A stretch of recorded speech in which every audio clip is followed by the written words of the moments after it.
এবারে একটা ছবি আঁকছি, দেখো তো বুঝতে পারো কিনা। কি এঁকেছি গো, বলো কি এঁকেছি? গাছ।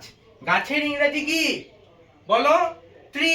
ঠিক বলেছে, গাছের ইংরেজি ট্রি, টি আর ডবল। এইবার দেখো আমি এখানে গাছ আঁকছি,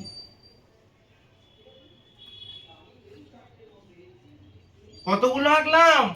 তিনটে, একের বেশি। তাহলে এখানে দেখো আমি কি লিখছি?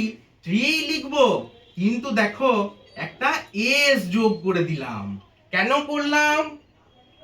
যখনই একের বেশি হবে তখন তো আমাকে প্লুরাল করতে হবে, তাই না?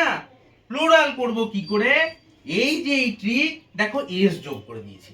এই কখনো কখনো এস বা ইএস বা পরে আমরা আরো জানবো, আরো নতুন নতুন জিনিস যোগ করে সিঙ্গুলারকে প্লুরাল করা হয়।